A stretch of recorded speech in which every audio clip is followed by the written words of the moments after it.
In today's video, I'm going to show you how to create an improvisational quilt as you go block and how to use the decorative stitches on your sewing machine to accentuate it.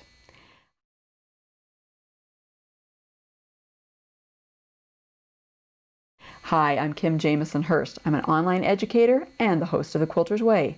It's the only online quilting membership that combines learning and socializing. Now, before we get into today's video, be sure to subscribe and hit the bell so you'll be notified the next time I have a new video. Let's get right to it. So you're going to need just a few things for this Quilt As You Go project. You're going to need a base, a background, and for that you're going to be using batting. So I have a square of batting here. It's 9.5 inches square. You can use whatever size you'd like, because typically when you're doing Quilt As You Go, you're joining blocks together. So let's consider this my first block.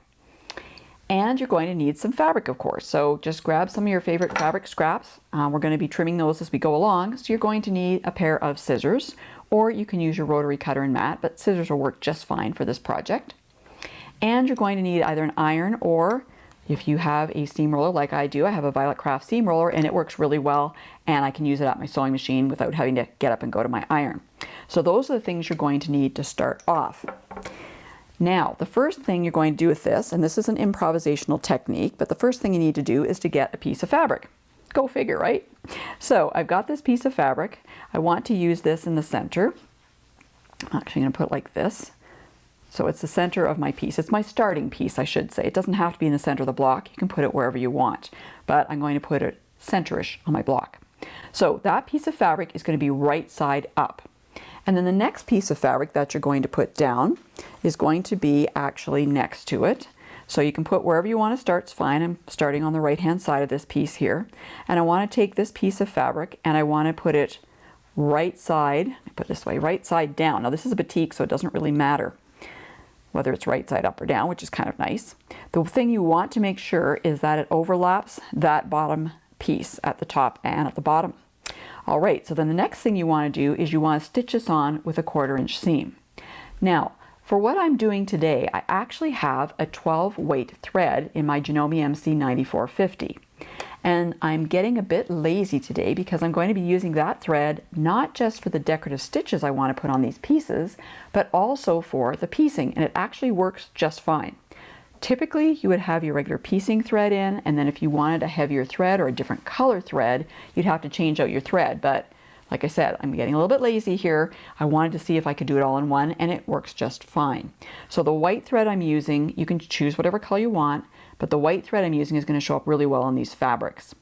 So to stitch this on with a 1/4 inch seam, I actually have my F foot in there. Again, that's because that's the foot I want to use when I'm doing those decorative stitches. It's the foot I pretty much need to do those decorative stitches on this machine. So I'm using it for piecing, and so what I want to do on my machine, I'm going into my quilting stitches and I'm going to choose Q2, quilting stitch 2, which is the 1/4 inch seam. The nice thing about this technique is that you don't have to be perfectly accurate with your 1/4 inch seams. It's a good time to practice, but if you're not perfectly accurate, it doesn't matter at all. So let's get stitching first. Let's get these pieces of fabric together so I can show you what to do next.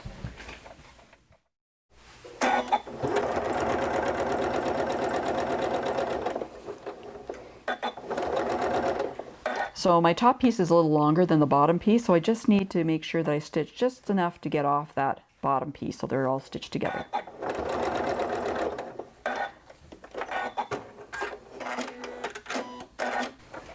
All right, so here is my piece stitched on there, so it'll work just fine to get that on. And so now what you'll do is open this up. All right, and you'll want to press it, so I'm going to use my seam roller here just to get it over there to lie nice and flat. And then you can see that it's a little bit longer and a little bit more on the top. That's fine, perfectly fine. I want it to be that way rather than too short. So I'm just going to trim this down. These do not have to be perfect cuts at all. As a matter of fact, I've got a couple threads in there, so that's not a big deal. I'm just going to cut it this way. It's a very forgiving technique, as you can see. I also want to cut the bottom as well.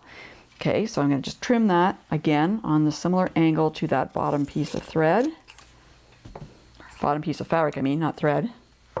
Okay, so there we go. So Now is the time when we can add some decorative stitches here. We can do some more quilting. Now typically what you do with Quilt As You Go blocks are you would just use a straight stitch. So you still have your piecing stitch set up and you could just stitch along there. That's what most people do and that keeps it easy. But I never like to do anything easy. So I want to use some of the decorative stitches on my Janome MC9450 to add some extra interest to this project. Now, even if you don't have a Janome MC9450, and why don't you? Because they're such great machines. But if you have a different sewing machine, you may not have a lot of decorative stitches on it, but you will have utility stitches. So those are ones you'll use on knit fabric, or you'll do it to finish off the edge of a seam, even blind hemming stitches. I'm sure your sewing machine has those stitches on it.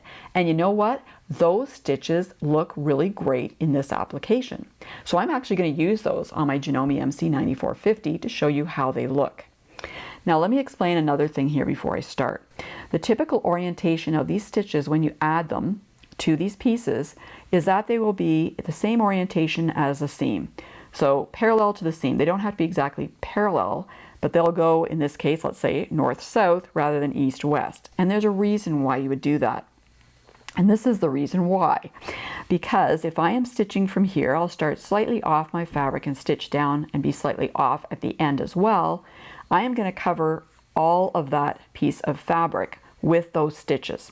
So when I go, I should say, to add the next piece of fabric on, I know that those stitches are going to be right on that whole fabric and go on and off at either side.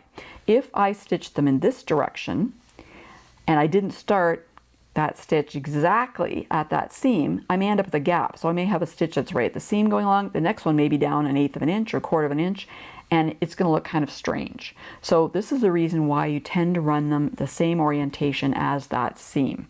Okay? All right, so now the fun really begins. Let's add some decorative stitches. And like I said, I'm going to use some utility stitches on this Janome machine. So I've already got that thicker 12 weight thread in there, which is going to work great for these stitches. I just need to pick the ones I want to use. So I am actually going to go into my utility stitches on this machine. I was in my quilting stitch, Q2. Now I'm going back to my regular utility stitches or U stitches on this machine, and I'm going to start with U18, okay?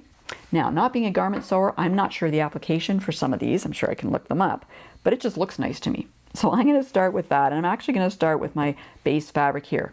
Now, one more thing before you start is I've got this fabric, it's this shape right now. If I wanted to, because it's not laid down on the one side really, well, it's not laid down these sides, but the seams are catching it, I could change the angle of this particular edge if I wanted to. So keep that in mind. Anytime you put a piece down, you could always cut a different angle on the edge that's not yet stitched down on those pieces of fabric. In this case, I'm just going to leave it, it's just fine.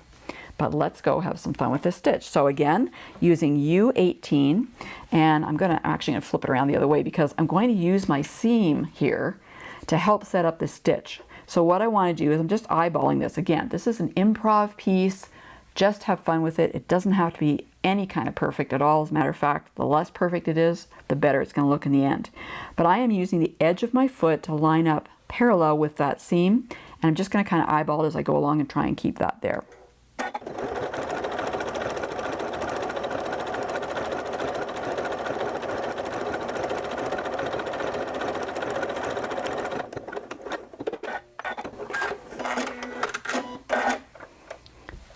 All right, there's our first stitch. So that looks quite pretty, doesn't it, for a utility stitch? That's really quite nice.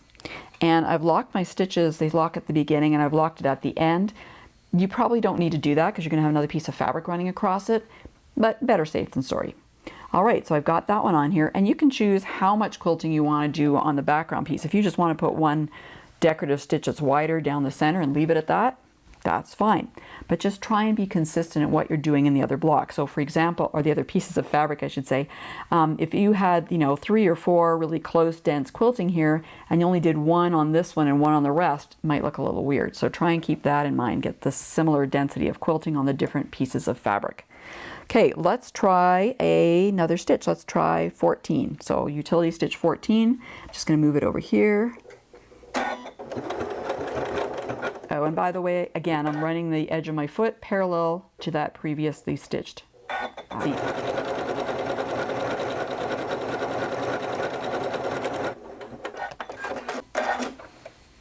Okay, so that's what that looks like. By the way, I'm not stitching it parallel. Well, I am stitching it parallel to the seam. I was wanting to say I'm stitching it parallel to the previous line of stitching. There's a lot of stitching words in this, isn't there?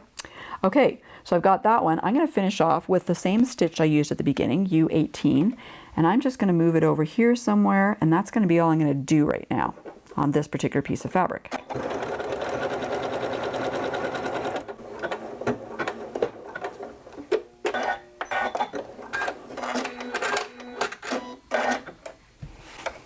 Okay.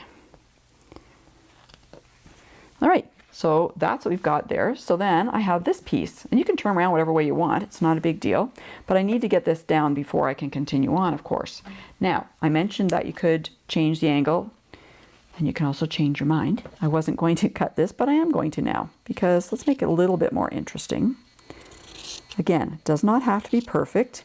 And if you are using a rotary cutter rather than scissors, in this application, scissors are actually safer, I would say, because when you go to use your rotary cutter, you're going to have to fold that background back before you do it.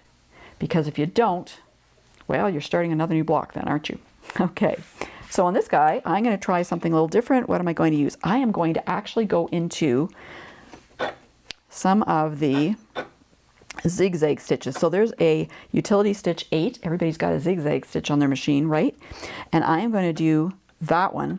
And while I use the defaults on these stitches, I'm actually going to change my zigzag a bit. I'm moving it up a bit. So I want it to be wider. I'm going to go to 6.5. I want it to be longer. I'm going to go to a, let's see, how about 2.5 in my length. Choose whatever you want, but you might as well have some fun with these stitches and see what they look like when you change the settings. So let's see what this guy looks like. Again, using that seam to help guide me along a little bit. And I'm just going to put one stitch down the middle of this one.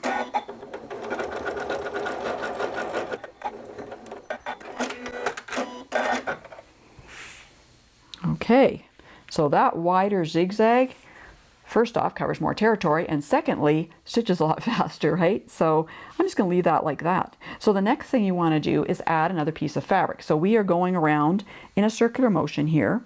Okay, so just going to keep doing that and adding more pieces of fabric to it. I've got another piece of fabric here that I want to use, and let's see, this one's not going to be long enough to use in that area. Oh dear, what can I do? Well, I could do a couple things. Pick another piece of fabric is the obvious answer. The other thing you can do is you could take this piece of fabric, stitch another one to it. Let's say this one, for example, you cut these so you could stitch them together with straight edges, of course, and then that would be long enough to cover. So if you don't have a long enough piece of fabric, you can always stitch another one to it and then use that in that particular area. So let's see if I've got a longer piece of fabric. I think I should have a longer piece somewhere here. Here, let's say this guy, that's definitely longer.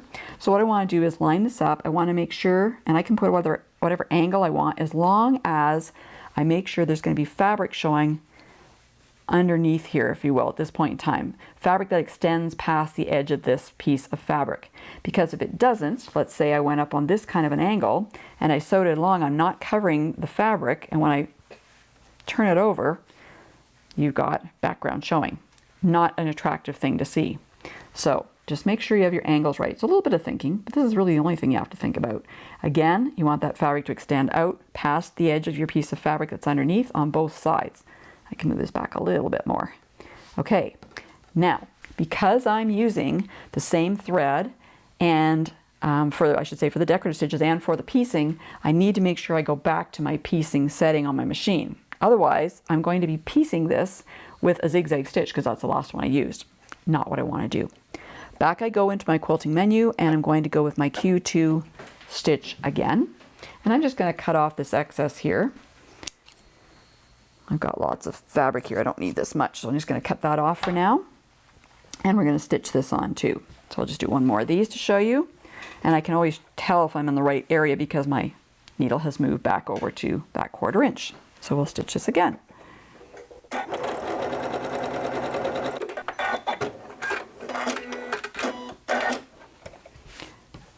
So you might wonder why I am just stitching on the batting.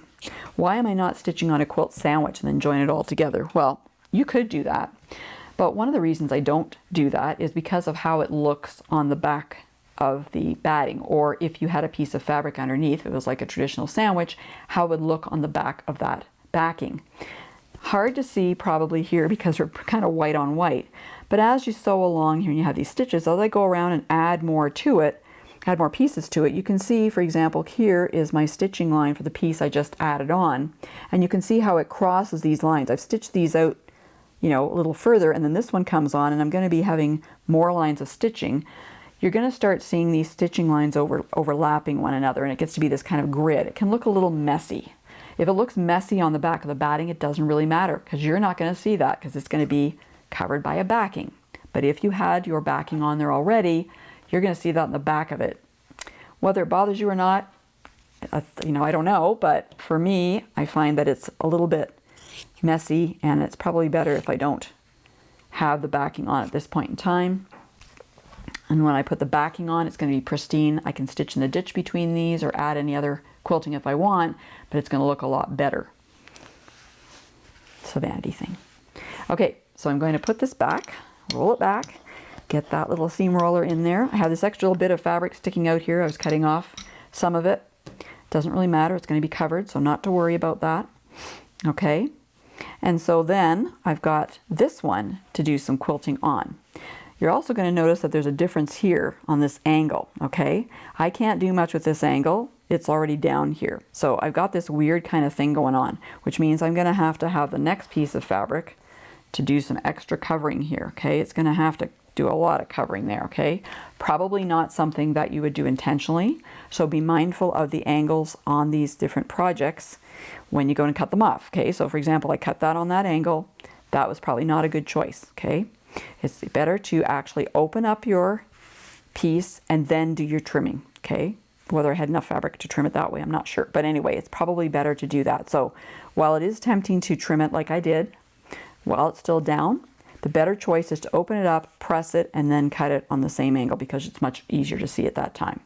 It's not a huge problem, but it's better if you do it that way. Okay, so let's see what I can add here. I'm just going to add a few more stitches to this. Again, I'm going to go into those utility stitches, and I am going to use, let's see, how about stitch 19? So U19 on the Janome MC 9450. Let's go in here. I'm going to move this guy over. I only want to add a couple of stitches to this, but again, using that seam line as a guide and doing it in the same orientation. The stitching is going to be in the same orientation as the seam line is.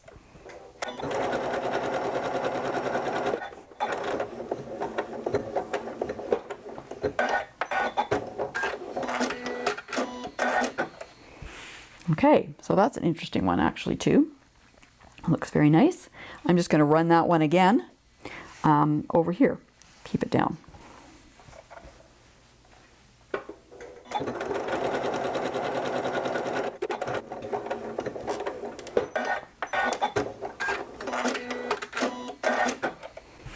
All right, so we've got 2 lines of stitching there.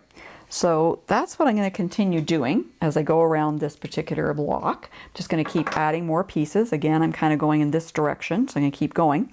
One thing you want to keep in mind when you're doing these kind of blocks is when you get out towards the edges, you want to make sure that you leave yourself a good space there to put a larger piece of fabric. So you don't want to have a little tiny, you know, I don't want to have your fabric out to here and then you have a little itsy bitsy piece of fabric on the corner, because remember, you're trimming this block down. This is a 9.5 inch block. We're going to be probably trimming it down a little bit maybe, or in any case, you're going to be using seams, right? You're going to have your 1/4 inch taken out on either side. If you have a little tiny piece of fabric in this corner, or any of the corners, you're going to lose it in the seam allowance. So make sure that you keep your stitching, the fabrics that you're stitching down kind of within this area, if you will, and then you use bigger pieces out to the edges here, just so you don't lose them in the seam allowance. So I'm going to add more pieces here and do some more decorative stitching on this and show you what it looks like when I've finished it all.